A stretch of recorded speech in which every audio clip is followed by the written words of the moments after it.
तब आज की मुस्लिम विकास परिषद हुई, क्या कहना चाहते, क्या बातचीत हुई, क्या सोच सामने आई? देखो बेसिकली मुस्लिम विकास की बात कहेंगे ना तो मुस्लिम जो कम्युनिटी है, जो प्रवर्ग है, वो पिछड़ा है। ये पिछड़ा जो है उसको अगर तरक्की पर लाना है तो बेसिकली सरकार का भी बड़ा रोल होता है। लेकिन सरकार की योजना क्या होती है वो जनता को मालूम नहीं है। सरकार की योजना की जन जागृति करने का काम सरकार की वजह हम लोग कर रहे हैं, और वो जन जागृति की वजह से लोगों को मालूम होगा और सरकार की योजना का ज्यादा से ज्यादा उपयोगिता हो जाएगी। आज कहाँ से लोग आए, कितने लोग आए यहाँ पर अटेंड करने के लिए? आज अटेंड करने के लिए 200 से ज्यादा लोग आए, और महाराष्ट्र के सभी कोने से, जैसे लाइक कोकण से सिंधुदुर्ग एक हमारा आखिरी जिला है, इधर चंद्रपुर आखिरी जिला है, चंद्रपुर से लोग आए, नागपुर से आए, इधर पालघर से भी लोग आए, मुंबई से भी आए।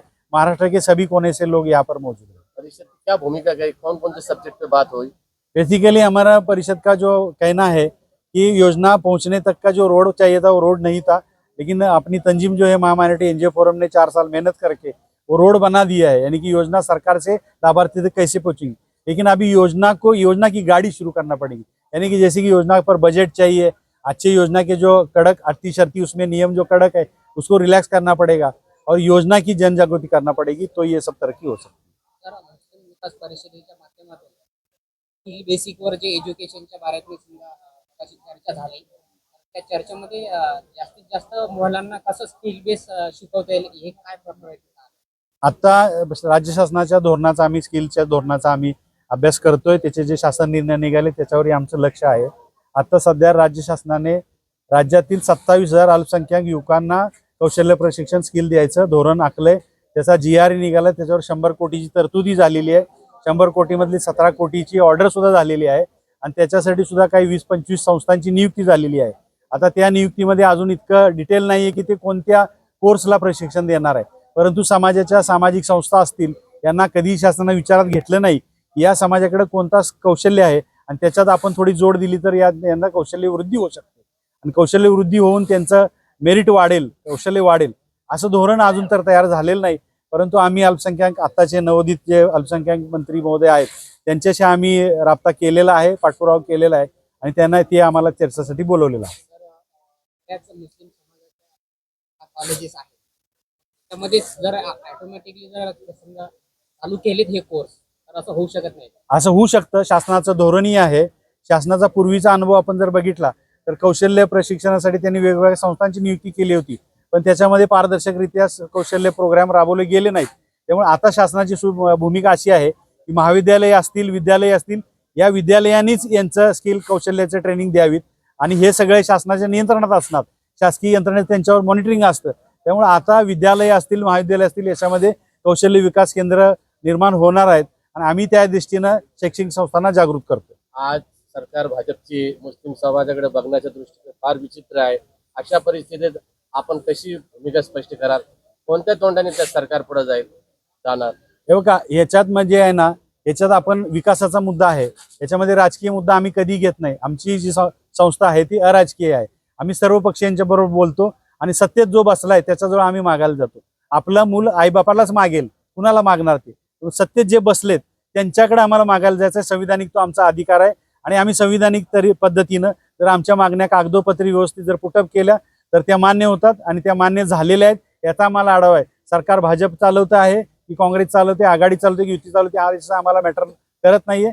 आम्ही लोकांना जागृत करतोय, आणि ज्या राजकीय पक्षांनी जर अल्पसंख्याक समाजाकडे लक्ष दिलं असतं, की मी खंत व्यक्त करतो, कोणत्याही राजकीय पक्षाला अल्पसंख्याक समाजाची काही पडलेली नाही, फक्त यांची मुस्लिमांची वोट बँक पाहिजे आहे। परंतु आम्ही असा विचार करतोय की आम्हालाही वोट बँकेच्या आधारे आम्हाला विकास मागायचा नाही।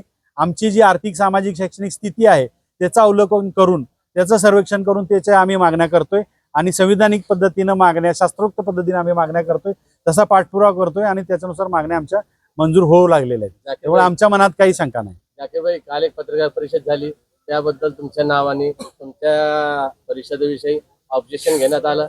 त्या अनुषंगाने आज प्रचंड बंदोबस्त होता पोलिसांचा, किंवा जर बंदोबस्त नसला असता तर डबल हॉल भरले गेला असता, अशी पत्रकारांची भूमिका आहे। त्याबद्दल काय वाटतं तुम्हालाही? माहित कोणत्या प्रकारे तुम्हाला ऑब्जेक्शन केलं, त्याबद्दल तुम्ही काय म्हणणार? आता हे बघा, आंदोलन करणं हा आंदोलनकार्याचा संविधानिक हक्क आहे, परंतु त्या आंदोलनकारी जे आहेत लोक, त्यांनी ज्या वेळेला मौलाना आझाद महामंडळाच्या बाबतीत 2-3 महिन्यापूर्वी आंदोलनाची भूमिका घेतली होती, तर त्यांचे काही आव्हानं होती, त्यांचे काय अपील होते ते चुकीचे पण होते. मी म्हणत नाही सगळंच बरोबर आहे, तर त्याच्यामध्ये मी सुधारणा केलेली की बाबा ह्या पद्धतीनं आपण तुम्ही मागणी मांडा. मागणी सुद्धा कशी मांडली पाहिजे ह्याचं पण एक शास्त्र आहे. आपल्याला परिणाम कसा होणार, काय होणार, भिंतीवर बॉल फेकला तर तो उलटा आपल्या अंगावर पण येणारच आहे, क्रियेला प्रतिक्रिया होणार आहे. आणि नाव कोण देतं, काय करतं, मुस्लिम विकास परिषदेला किंवा MMNF ला किंवा वैयक्तिक माझ्यावर सुद्धा कालच्या पत्रकार परिषदेत टीका झाली असेल, तर त्याच्याकडे लक्ष देऊन माझा वेळ घालवणं मला काही यथोचित वाटत नाही. अच्छा रिस्पॉन्स मिला, क्या बताइए आप इसके बारे परिषद का बुनियादी मकसद सिर्फ इतना ही है कि गवर्नमेंट के पास बहुत सारी स्कीम्स है, लेकिन बदकिस्मत ये है कि ये परकोलेट नहीं हो रही है आम जनता तक के। और करीब करीब 23 के करीब स्कीम जो है तो स्टेट गवर्नमेंट की चल रही है, लेकिन क्या होता है कि आम जनता तक वो स्कीम नहीं पहुंच रही। अब इसके लिए क्या है कि पाइपलाइन सही होना ज़रूरी है ताकि जो है तो लोगों तक वो स्कीम पहुंचे। तो MMNF के पास एक रोड मैप है, वो रोड मैप अगर फॉलो करती है गवर्नमेंट तो उसके ज़रिए से ऐसा हो जाएगा कि गली गली और नुक्कड़ नुक्कड़ जो है ये स्कीम आसानी से पहुंच सकती। यही परिषद का बुनियादी मकसद था आज। सर एनजीओ को आपने यहाँ पे बुलाया है, हम्म। वो अपने अपने गाँव में हम्म। तो एनजीओ के बारे में आप उनको ट्रेनिंग कैसा देंगे? बेसिकली एनजीओ का फुल फॉर्म ही नॉन गवर्नमेंट ऑर्गेनाइजेशन होती है और जिनका बेसिक ऑब्जेक्ट रजिस्ट्रेशन के टाइम पर ही होता है कि गवर्नमेंट की जो भी चीज़ें रहेगी इसको सपोर्ट करना, ये इसी के लिए एनजीओ बनता है। अब जाहिर सी बात है गवर्नमेंट जो चीज़ हमारे पास भेजेगी, एनजीओ ही वो एक सोर्स रहेगा जिसके ज़रिए से हम वहाँ तक पहुँच सकते हैं, बाकी तो दूसरा कोई गवर्नमेंट ऑफिशियल आम जनता तक नहीं पहुँचेगा। इसलिए जो है MMNF जो बनाया गया ये सिर्फ पूरे एनजीओ को ही कलेक्ट करके जो है पर्कुलेट करने के लिए बनाया गया और ये एक ईजी रास्ता है लोगों तक पहुँचने का, ऐसा हमारा मानना है। मैं एक इस पर थोड़ा सा और भी जोड़ता हूँ इस उत्तर में। देखो कोई भी मिनिस्ट्री लेंगे ना तो हर एक मिनिस्ट्री एनजीओ से कनेक्ट है, लेकिन एक बदकिस्मती है कि हमारी बदहाली है और हम भी वहाँ तक पहुँचे नहीं है। अल्पसंख्यक मंत्रालय किसी एनजीओ से काम नहीं कर रहे, तो अगर एनजीओ और अल्पसंख्यक मिनिस्ट्री मंत्रालय, शासन और एनजीओ के बाद में अल्पसंख्यक के विषयों में अगर राब्ता हो गया, कुछ समन्वय हो गया, तो जरूर एनजीओ उनके लिए काम करेगी, जैसा दूसरे मिनिस्ट्री के साथ करते हैं। अभी जैसा अभी एक छोटा सा एग्जांपल, अभी वक्फ बोर्ड के समीर काजी की वीडियो कॉन्फ्रेंसिंग हुई, उन्होंने बोले कि भाई वक्फ बोर्ड ने भी जो है एजुकेशनल स्कीम लॉन्च करी, लेकिन कितने लोगों को मालूम है कि वक्फ बोर्ड ने इस एजुकेशनल स्कीम लॉन्च करी? ये सबसे पहली चीज़ है। यहाँ बैठे हुए आधे से ज़्यादा लोगों को आज पहली बार मालूम पड़ा। उन्होंने जो है तो जो डाइवर्सी लेडीज़ है उनके लिए स्कीम चालू करी वक्फ बोर्ड ने, ये भी यहाँ पे पहली बार आज मालूम पड़ा लोगों को। इतना ही नहीं, अभी जो पूरग्रस्त थे भीड़ के, उनके लिए भी जो तो वक्फ बोर्ड के फंड से जो तो पैसा पहली बार सुनने में आ रहा है कि भाई वक्फ बोर्ड के फंड से पैसा बांटा गया। तो ये पॉजिटिव चीजें हैं जो पब्लिक तक पहुंचाने का एक ही माध्यम है, वो एनजीओ, क्योंकि एक एनजीओ एक मोहल्ले से जुड़ा हुआ होता है या एक शहर से जुड़ा हुआ रहता है। देखिए, महा माइनॉरिटी एनजीओ फोरम जो है वो समाज को अवेयर कर रहा है। सरकार की योजना क्या है, समाज की प्रॉब्लम क्या है, ये बताने का काम करता है। सरकार किसकी भी हो, हम किसी का समर्थन नहीं करते, हम अपनी बातों को रखते हैं। और जो शासन प्रशासन है वो शपथ लेता है कि मैं सब लोगों के साथ में न्याय करूंगा, उसे न्याय करना चाहिए। रिसेंटली हम आपके शहर में बैठे हैं और रिसेंटली आपसे एक बात करते हैं कि सरकार ने विधानसभा चुनाव से पूर्व ये कहा था minority research training and institute, जिसको हम मार्टी बोलते हैं, वो बनाएंगे। ये घोषणा होकर 13 महीने हो गए, अभी तक किसी भी प्रकार का काम आगे नहीं बढ़ा है। दूसरी उसकी बड़ी बात आपको बताता हूँ, आपसे नम्र विनम्र है, उसको आप बिल्कुल कट नहीं करना, लोगों तक पहुंचाना। अभी मार्टी बना नहीं है, उसकी सिर्फ घोषणा हुई है, लेकिन उसका दुष्परिणाम जो अधिकारी बैठे हैं उन्होंने क्या किया है, महाज्योति के अंदर में मुस्लिम ओबीसी समाज आता है, ईडब्ल्यूएस के अंतर्गत मुस्लिम आता है जिसका इनकम 8 लाख से कम है। अभी मार्टी शुरू भी नहीं हुआ है, लेकिन महाज्योति की स्कीम से मुस्लिम ओबीसी के लाभार्थियों के नाम काट दिए गए हैं। ईडब्ल्यूएस का जो मुस्लिम, उसके नाम काट दिए गए हैं। यह अन्याय है। शासन प्रशासन ने इस पर तत्काल ध्यान देना चाहिए। उसी प्रकार से जिसकी योजनाओं की घोषणा होती है, आप हम सब जानते हैं कागज पे किसको बढ़ता है, कैसे बढ़ता है, उसमें पारदर्शिता होनी चाहिए। जो भी योजना है वो कॉमन आदमी तक जानी चाहिए, दिखता नहीं है कुछ भी। और इसके लिए शासन प्रशासन का कर्तव्य है, जिस प्रकार की पारदर्शिता आप अदर समाज के लिए रखते हो। किसी समय में आरक्षण कैंसिल हो गया मराठा समाज का, आपने उसको अल्टरनेट बहुत सारी सुविधाएं दी। मुस्लिम समाज को हाईकोर्ट ने आरक्षण मंजूर किया और नौकरी के बारे में ये बोला कि आप डॉक्यूमेंट लेके आइए, अगली बार देखेंगे। उसने डिनाई नहीं करा, जैसे बाकी आरक्षण को डिनाई किया था, तो डिनाई नहीं हुआ है। उसके बाद भी अगर सरकार ने किसी कारण से रद्द किया है, लागू नहीं किया, तो पर्याय आप क्या दे रहे हैं? पर्याय कुछ भी नहीं दे रहे। हम महाराष्ट्र के नागरिक हैं, देश के नागरिक हैं, और इस देश में सबको न्याय मिलना चाहिए। ये जन जागृति का काम हम इस बैनर के तहत समाज में करते हैं। किसी से लड़ाई नहीं, सब अपने भाई है, सबको न्याय मिलना चाहिए। संविधान के दायरे के तहत जो संविधान कहता है कि सर्व नागरिक समान है, सर्वांना समानता भेटली पाहिजे, सबको न्याय मिलना चाहिए। तो जहां अन्याय होता है हम वहां दिखाते हैं और वो चीजों का अपेक्षा ये करते हैं कि न सिर्फ मुस्लिम, अदर भी जो माइनॉरिटी के लोग और माइनॉरिटीज भी आगे बढ़ के जो धर्मनिरपेक्षता को मानते हैं वो सब समाज के लोग मिलकर एक दूसरे की मदद करें और सबको न्याय दिलाने का काम करें। ये मैं डॉक्टर असलम बारी हूँ, महा माइनॉरिटी का कार्याध्यक्ष। अंतर्गत हाँ। आगे की संगठन तो बहुत दिन से काम कर रहा है। हमारी अगली प्रोसेस जितने भी एनजीओ होते हैं इनको अवेयर करना, कामकाज बताना, और उसके बाद में हमारा अगला मिशन ये है कि हर शहर में, हर बड़े जिले में MMNF की समिति बनाने वाले हैं हम लोग।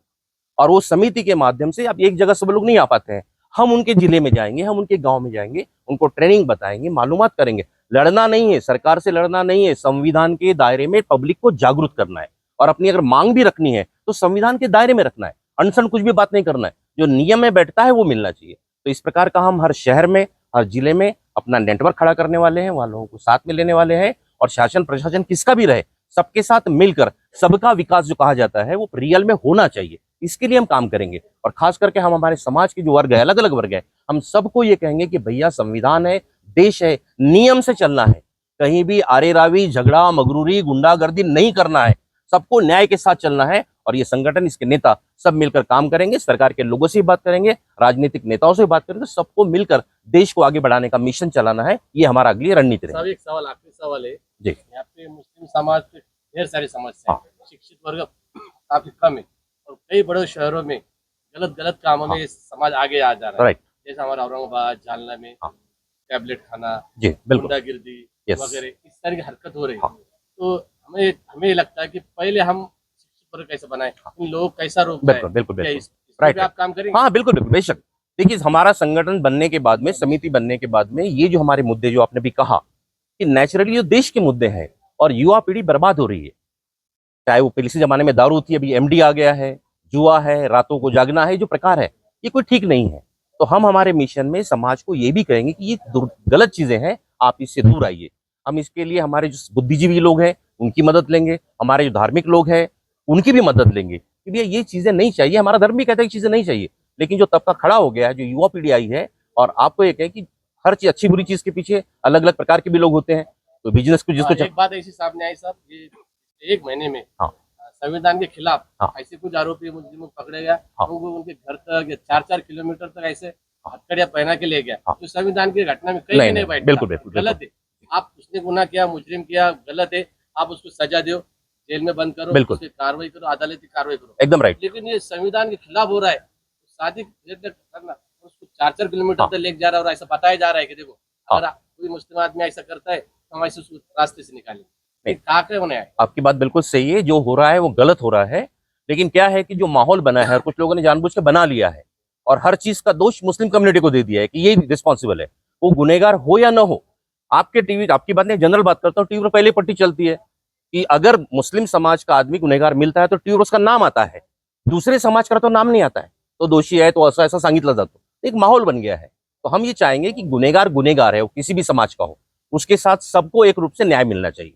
दोषी है, पनिशमेंट दो, और अगर दोषी नहीं है, कहा जाता है ना कि जब तक आपका दोष सिद्ध नहीं होता है उसे दोषी नहीं माना जाता है, तो वो फॉर्मूला सब पे लागू होना चाहिए। और गुनेगार है तो कठोर से कठोर शिक्षा मिलनी चाहिए। उसने बलात्कार का काम किया, उसने जुआ खेला, गलत काम किया, मर्डर किया, जितनी कठोर सजा होगी अदर समाज के आदमी को हम चाहेंगे उससे भी ज्यादा समझ हमारे आदमी को दो, ताकि ये सब क्राइम बंद होना चाहिए। तो हमारी भी अपेक्षा ये है और शासन प्रशासन से भी निवेदन है कि भैया एक पर्टिकुलर समाज का आदमी है तो उसके एक अलग नजर से न देखा जाए, या एक कम्युनिटी गलत ये काम करने वाली समाज है ऐसा न माना जाए। देश के नागरिक है, गलतियां सब में होती है, अच्छे बुरे लोग हर समाज में रहते हैं, ऐसा कोई नहीं है। तो उसके हिसाब से काम होना चाहिए, शासन प्रशासन भी ध्यान दे। हाँ सर।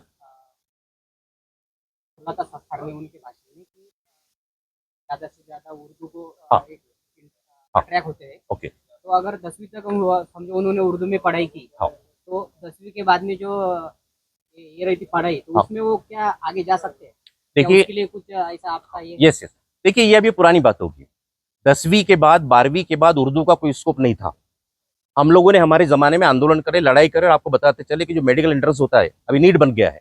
महाराष्ट्र का MSCET जो है एग्जामिनेशन, वो 2001 से हमारे संगठनों के आंदोलन के कारण 2001 से डॉक्टर बनने का एग्जामिनेशन, इंटर्न एग्जामिनेशन, इंजीनियरिंग बनने का एग्जामिनेशन महाराष्ट्र में उर्दू के साथ साथ अंग्रेजी में और मराठी में भी होता है। तो वो जमाना चला गया। अभी जो बात अक्सर होती रहती कि भाई ये बच्चे वो लोग हैं इनको मराठी आती ही नहीं है वगैरह वगैरह। सरकार ने इसका इलाज अभी कर लिया है। ये प्रॉब्लम 2-4 साल तक रहने वाला है। अभी जो नई एजुकेशन पॉलिसी आई है, अपने महाराष्ट्र गवर्नमेंट ने पहली क्लास से मराठी कंपलसरी किया है, इंग्लिश कंपलसरी किया है, ऑप्शनल बच्चा जो भी उर्दू पढ़ेगा या हिंदी पढ़ेगा। तो अब ये जो 2-4-5 साल के बाद मराठी येत नाही बा, हा प्रश्न आपोआप दूर होणार आहे। नहीं, सर ने बोला था कि उर्दू पढ़ने से जो मराठी में आती स्कीम आती है गवर्नमेंट की, मराठी समझ वो में ज्यादा है ना? लोगों अभी तक मराठी पहुंचती नहीं। पढ़ेंगे ना बच्चे, हाँ, नए ट्रेंड में मराठी पढ़ेंगे, और हम लोग भी कुछ हमारे एनजीओ कुछ मराठी पर भी काम कर रहे हैं। अच्छा, वो सरकार आपका- के अवेयर अलावा करने भी वाले, कुछ NGO बिल्कुल। मराठी पर काम कर रहे हैं। तो मराठी त्या, समजायला मुस्लिम पाहिजे। विकास परिषदेच्या माध्यमातून जी मराठीच्या याच्यात समजा अवेअरनेस होईल करू ना. भाषेची, हो. तर त्याच्यात आपले इंटरेस्टेड होतील का? बिलकुल बिलकुल आमचं पुढाकार राहील आमचा। नक्की होतं. आम्ही तसे कार्यक्रम अरेंज करणार आहोत, शाळा लोकांशी कॉन्टॅक्ट करणार आहोत आणि निश्चितपणे हे मराठी जास्तीत जास्त मुलं आमचे बोलतील आणि काही वर्षांनी 100% बोलतील याचे आम्ही प्रयत्न करणार आहोत।